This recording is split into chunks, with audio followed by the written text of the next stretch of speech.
been a busy weekend for me. All over the Savannah area, farmers are busy because the fires have started, and if you don't get your crops in quickly, the bushfires will burn them. So we're harvesting soybean and maize on this farm. Yellow maize for the poultry industry, and then soybean. We supply our maize and soybean directly to estuary farms where they do poultry.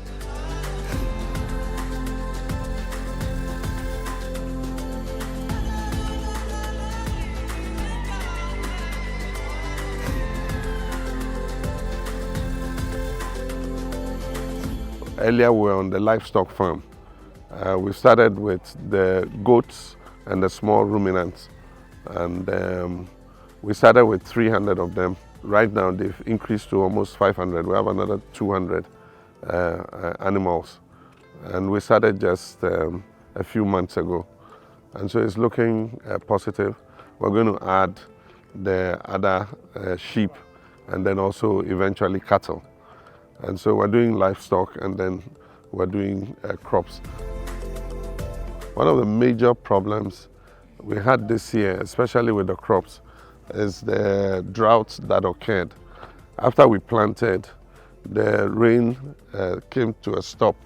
It stopped raining, and so after germination, we had a problem with the maize and the soybean being able to take root.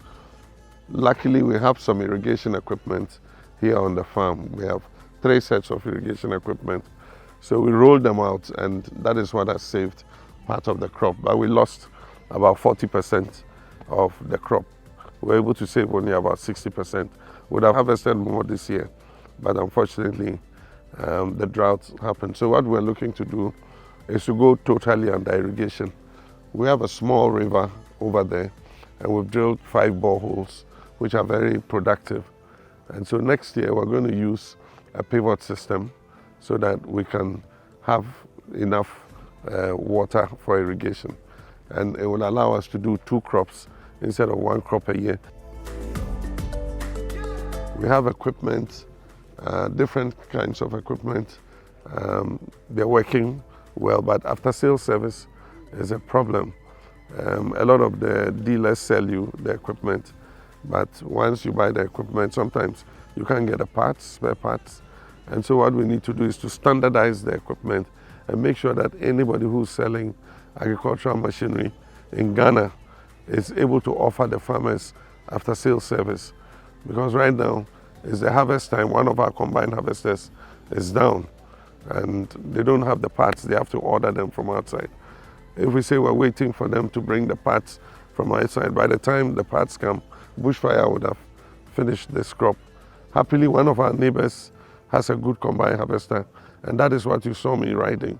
We have hired it from him to come and help us, to be able to harvest all the crops before the fires come in. And that's why I believe that we must have farmer service centers where we have specialized agencies repairing and operating the machinery, and then let the farmer farm and let somebody provide him the service of the machines so that it doesn't have to be his headache. Today my headache is about this combine harvester, how to get a part. It should have been somebody's headache. And mine should just be to procure my seeds, get my fertilizers, and be able to grow my crops. And so it's a good experience, but farming is my life. I love it. And I'm sure if I didn't go into politics, I'll be a full-time farmer. In any case, when I retire, after this stint, of course, I'm going to go into full-time farming. If you want to see me, you'll have to come here onto the farm.